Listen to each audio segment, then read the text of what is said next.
Hi, welcome to OpenJS. We're going to talk about JavaScript, the grumpy parts. JavaScript is kind of weird, but, well, let's dig in and see how it works and see if we can understand why it's weird and make it a little bit less mysterious. Here's the part where I tell you I'm definitely going to post the slides on my site tonight. And, well, they're already there. I've been the person chasing the speaker as well. And, yeah, here's JavaScript, the grumpy parts. The slides are online right now. While you're here on robrich.org, click on About Me, and you'll get to this spot that talks a little bit about the things that I do. I'm a Microsoft MVP, a friend of Redgate, a Cyril developer evangelist, and let me tell you about AZ Give Camp. AZ Give Camp brings volunteer developers together with charities to build free software. We start Friday after work. Sunday afternoon, we deliver that completed software to the charities. Sleep is optional, caffeine provided. If you're in Phoenix, come join us for the next AZ Give Camp. Or if you'd like a Give Camp where you're connecting from, hit me up on email or on Twitter, and let's get a Give Camp in your neighborhood too. Some of the other things that I've done, I worked on the Gulp team as a core contributor in version 2 and version 3, and .NET Rocks. I replied to a .NET Rocks podcast episode, they read my comment on the air, and they sent me a mug. Woohoo! So there's my claim to fame, my coveted .NET Rocks mug. Woohoo! So let's dig into JavaScript, the grumpy parts. Now, we will need to go a little fast because, well, we only have a half hour together, but I would like to thank John Mills. He has a talk, a guide to JavaScript's scary side that helped inspire this talk. Now, he goes in different directions, but his talk is amazing, and so if you have a chance, listen to him as well. We'll probably hit the end of my knowledge, and that'll be really fun. I look forward to the part where I say, I don't know. In the beginning, Brendan Eich created JavaScript in 10 days 25 years ago. I've written some code 25 years ago, and it was pretty awful. And yet, here we all are talking about JavaScript. Brendan did an amazing job. If you'd like to learn more about Brendan, read more, or watch more to see how he invented JavaScript, it's really cool. Each of these blue links in the slides here from robrich.org are links to be able to dial into additional information.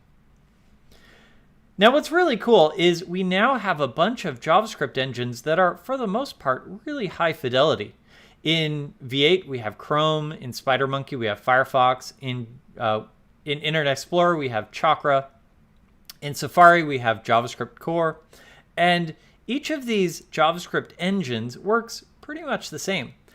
Brendan Eich's library was cloned with amazing fidelity. Now we talk about differences between JavaScript in different browsers. HTML5 has made that a little bit less of a concern.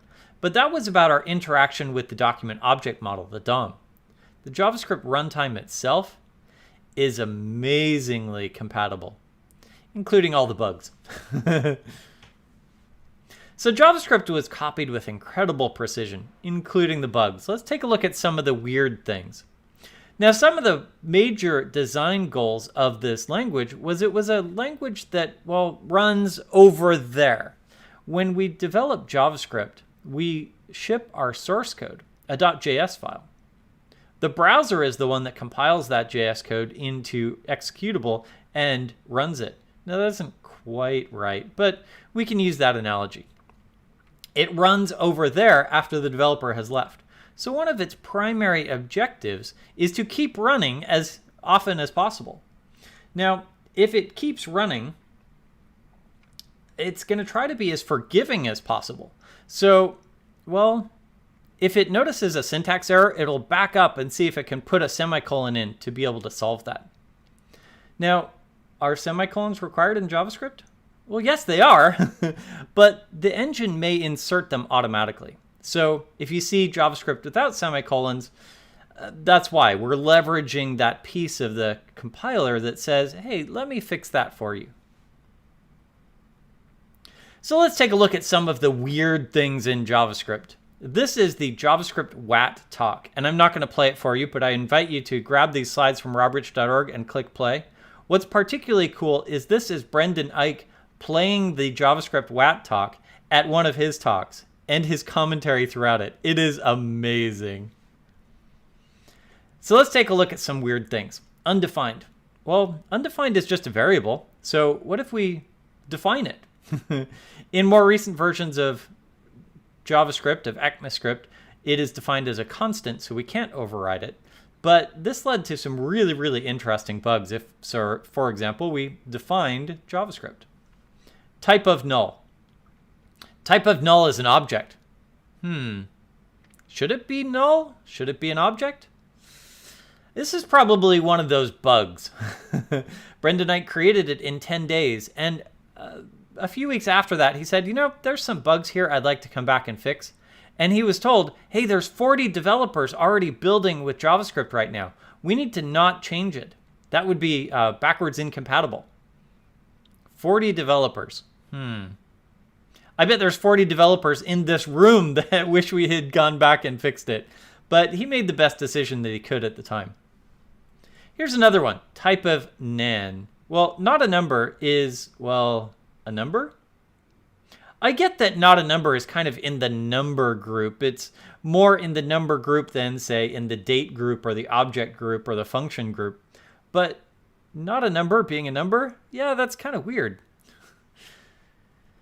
So these are some of the weird things in JavaScript. And let's see if we can dig in and understand how they came to be and why they are that way. Now, first up, let's take a look at the JavaScript compiler. Now, I grant that in modern JavaScript engines, we have mechanisms for code split, tree shaking, and just-in-time compilation, and those are amazing. But at its core, JavaScript is a two-phase compiler. The first phase goes and looks for variable declarations, and it kind of sets aside that memory for those variables. The next phase is to run the code. Now, because JavaScript has this two-phase compiler, then we can use that knowledge to understand some code and really dig in deep. If you'd like to learn more about the two-phase compiler, I would invite you to click through to the slides at robrich.org and click to read more or watch more. So let's take a look at this code. What's it going to do? Let's think like the compiler and see if we can figure it out. Now, the first phase, we go look for variable declarations. Here's one, var foo equals bar. Okay, so we're not setting it to bar yet. That would be the execution phase, but we are declaring this variable, var foo. Next phase, let's go execute the code. So we start out declaring this function, then we'll call it. So we'll start off and we'll console log foo. Well, we already have this foo variable declared. We haven't set its value yet, so we get undefined. If true, now variables in JavaScript by default are function scoped, not curly brace scoped. So we know that this foo variable exists out here. Now we're going to set it to bar, and then we'll leave the curly braces. This variable continues on, and we console log bar. So we get undefined and bar. So in our minds, we've kind of tricked ourselves to believing that the variables get hoisted. It makes sense to believe that, well, we just kind of move this variable declaration up here and we set it to undefined. Now that variable hoisting is a cool lie that we tell ourselves, but that's not actually how it works. How it works is this two-phase compiler. Yes, variable hoisting. It's a lie. It's a convenient lie, and it helps us to think about this in kind of a more synchronous way without having to separate that two-phase compiler mechanism. Now, that's interesting, but, well, it is a lie. It's a very convenient lie, and I like it, but hoisting is a lie. So as we think like the compiler, we can see how that variable hoisting, it isn't actually moved. Rather, it's, well, it's a two-phase compiler. So we saw this code, and we saw how we could execute it in interesting ways. Let's take a look at defining and not defining variables in various scopes. Now, we had a mechanism before where we declared some foo variables. Let's declare this foo variable and this foo variable. Take a minute to pause the video and think through this. What will it do? Now let's think like the compiler and figure it out. First phase, we go look for variable declarations. We find this one, foo, so let's declare that one. We find this one, let's declare that one. Now, variables are declared with function scope, so we have two different foo variables in different scopes, an inner foo and an outer foo, if you will. Now, second phase, let's run the code. So let's take this outer foo and set it to bar. We'll declare this function. We'll call that function. And now we declare this inner foo and set it to baz. Now, if true, now the curly braces don't define scope in JavaScript. Variables are scoped to functions. So we go looking for this foo variable to set it to bam. Is there a foo variable in the scope? Yes, there is right here, foo. So we set it from baz to bam, and we'll console log bam. We leave the curly brace scope. Functions define the scope. And so now we console log foo, and we get this bam again. We leave our function, and now we need to find this outer variable. Is there a variable defined in this scope? Yes, there is right here. So we'll output bam, bam, and bar. Is that what you got? Let's change this up a little bit. Instead of declaring the variable here, let's declare it here. Stop the video here. How does this work? Let's think like the compiler and figure it out. Our first phase is to define all of the variables. Define this one, define that one. And the second phase is to execute this. So we'll set our outer foo to bar. We'll call our function, set our inner foo to baz. Wait a minute. Where do we get this inner foo? Well, we go looking for variables in the current scope. Here's one. This variable is defined as a function-based variable, so we'll set it to baz. And then we'll set it to bam. We'll console log bam. We'll console log bam again. And as we leave the function, then we console log bar. Bam, bam, bar. Is that what you got? Let's do it again, but instead we won't declare these variables at all. Okay, first step, let's go look for variables to declare. Here's a variable, let's declare that one. Second phase, let's go execute it. Okay, so let's set this variable to bar. Let's call our function. Now we go looking for a foo variable. Is there a foo variable in the current scope? There isn't. So we walk up scopes. JavaScript is trying to help us. Of course, the code is running over there once the developer has left. So we go looking up scopes. Oh, here's a foo variable. Let's use this one. So where it was bar, it is now baz. Let's do that again. And where it was baz, it is now bam. So we'll console log bam and bam. As we leave our function, we now console log the foo in the outer scope. Do we have a foo in this outer scope? Yes, we have this one that we set to bam. So we get bam, bam, bam. Ooh, Flintstones. Let's do it again, but in this case, let's not declare it at all. Pause the video and figure out what happens here. Now let's think like the compiler and figure it out. First phase, let's go define all of our variables. There aren't any. Second phase, let's go execute. So foo equals bar. Is there a foo variable in the scope? There isn't. Let's climb up the scope. Well, in this case, we'll climb all the way up to the global scope, and we will define a variable there. JavaScript is trying to help us succeed. And so we define a global variable foo and set its value to bar. Now let's call our function. Do we have a foo variable set in this scope? We don't. So let's climb up the scopes until we get to that global variable that we built for here, and we'll set that to baz. Let's go find that variable again, set it to bam, bam, bam. We leave here, and we log bam again. Now that's interesting. JavaScript helped us by declaring a global variable. But, well, what if that variable was called I? And what if you used it and I used it? Now, we may overwrite each other. It is, after all, a global variable. JavaScript tried to help our code succeed, but it may have done us a disservice by just automatically creating a variable. Let's do this again. But now, let's set foo to bam. Pause the video here, see what happens. Now let's think like the compiler and figure it out. First step, let's define this foo variable. Second step, let's execute. We'll set foo to bar. We'll call our function. Foo, is there a foo defined in this scope? There is not. Okay, here's a foo. So let's set it from bar to baz. Now we'll set it to bam. Is there a bam variable defined in here? There is not. How about in this scope? Nope. Let's keep climbing up the scopes until we find it. Well, we didn't find it. So how do we get its value? we don't have a variable to get its value out of, so we get a reference error. Bam is not defined. Now we could set a new variable correctly, but we could not get a new variable. Yeah, that is kind of weird, but as we think like the compiler, it makes sense. We can't read from a variable that doesn't exist, but JavaScript is going to try to help our code succeed, so it will go create variables and set them if they aren't defined. All else being equal, I'd rather it just threw an exception. Well, kind of. I'd rather it threw an exception while I was developing it, but out there in the wild, yeah, I'd rather my user be able to continue on as much as they could. So let's do it again. Now we've defined variables here with var, but let's switch it up to let. Now let is new in ES6 or ES 2015, and let is defined as bound to curly braces instead of bound to function scope. Pause the video here and see what happens.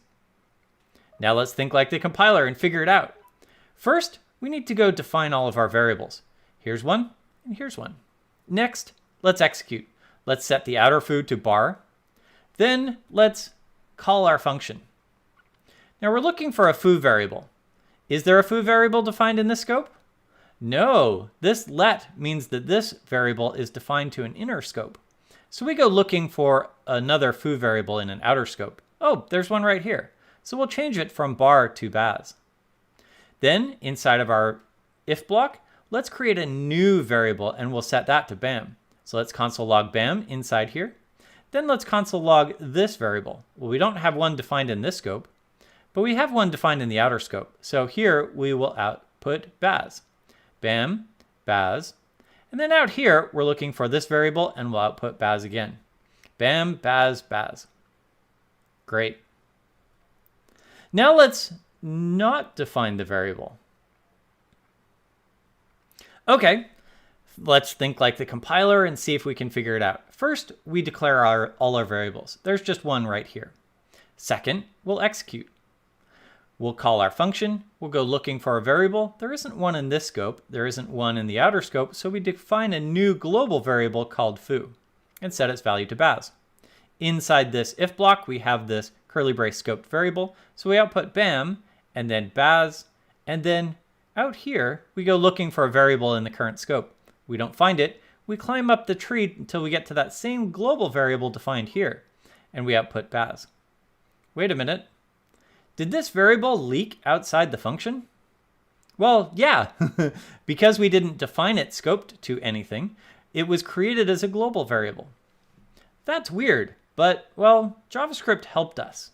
And when it helped us, it created a mechanism where our code would continue to run, even if it's in a little bit of an unexpected way. Let's do it again, but let's define these two variables here. What happens in this case? Let's think like the compiler.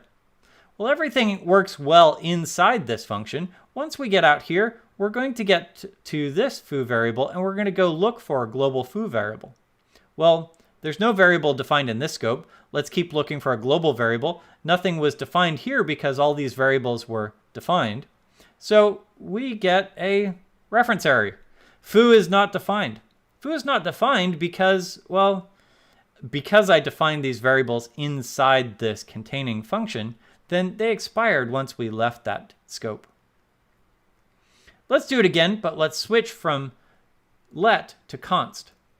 Now const in ES6 is a variable that can't change. Now the contents of that object can change, but the variable itself cannot. So let's dig in and take a look. Well, we define our variable, we call into our function, and now we're looking for a variable called foo in the current scope. This one is an inner scope, so we can't grab that one. So we go looking for this outer scope, and we go try to set it. Ooh, we can't set a constant, so we get assignment to a constant variable.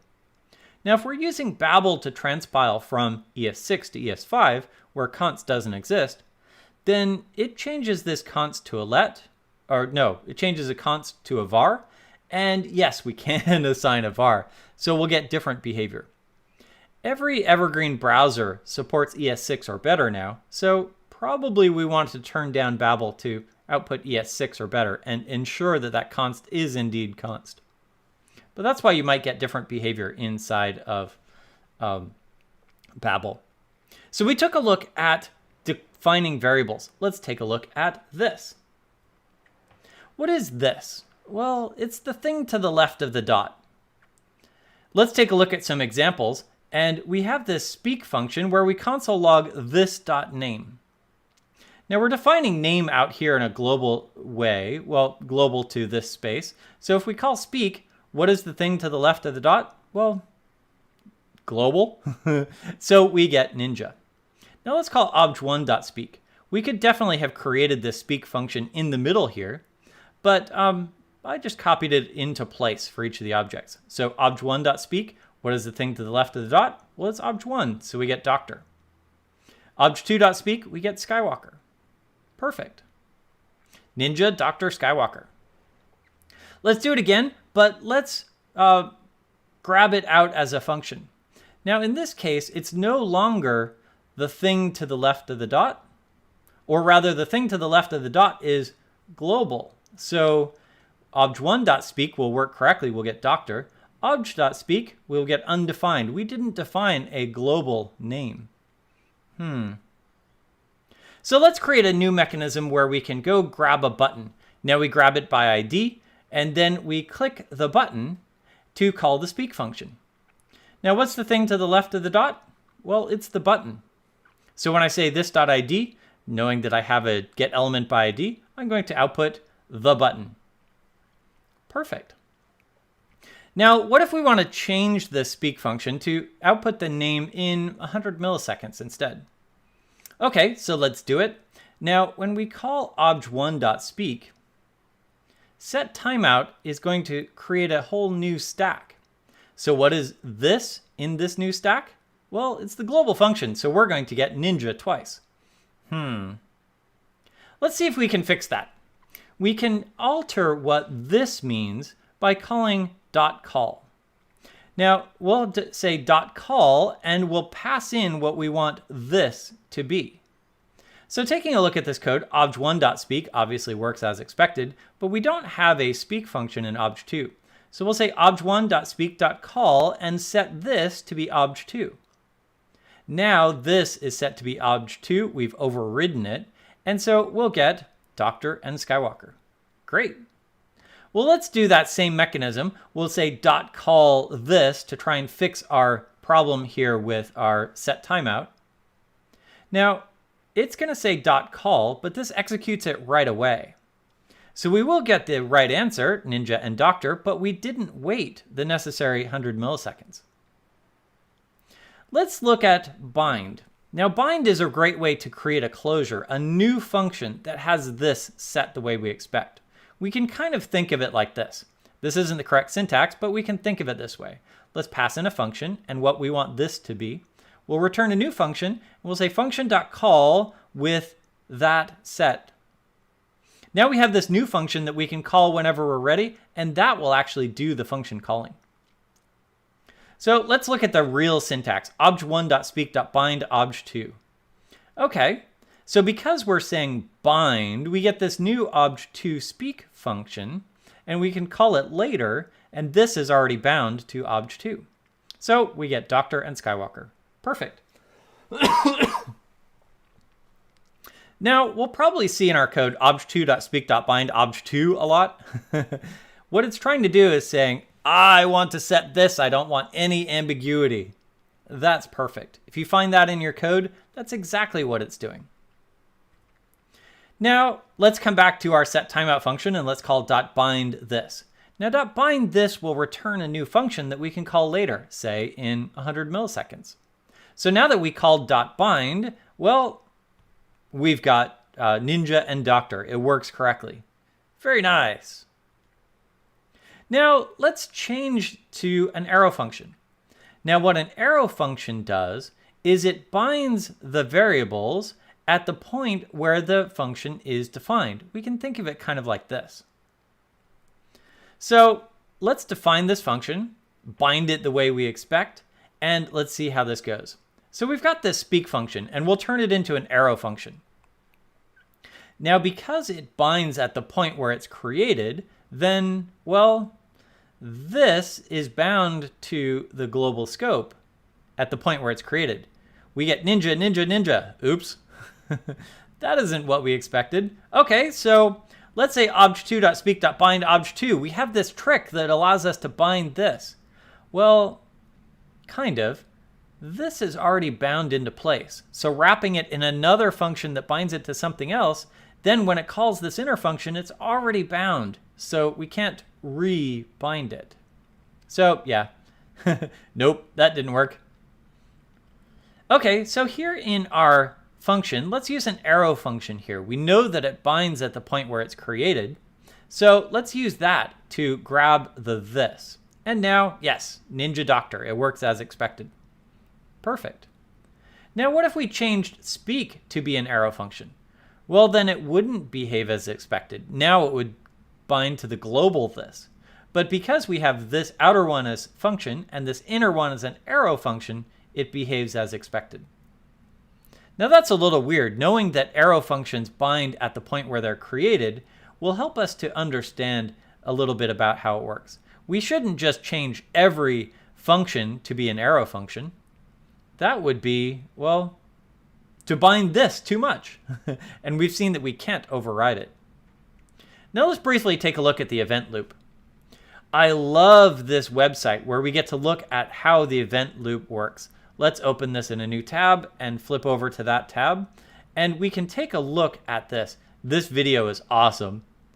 Now, we have some code here, and we have the call stack, what it's running right now, a callback queue, and web APIs. For example, I'm waiting for a database or a REST call to complete. So let's copy this code, and we'll go set it in place and take a look at how it works. Save and run. Now we start out with that set timeout. Okay, now it's counting for I equals 1 to 3, and it's counting and it's setting new content up here to finish. Once that finishes, it comes back down here into the callback queue. As the call stack empties, it goes and grabs the next thing from the callback queue and sets it in place. Now this highlights that great scenario where what is it outputting? Well, it's outputting the current I. What is the I by the time it gets here? Well, it's 3. So we're going to console log 3 times. But we get a sense for the call stack, the callback queue, web APIs. It is a perfect mechanism for being able to visualize those 3 pieces. I would invite you to play with that site because it is really, really fun.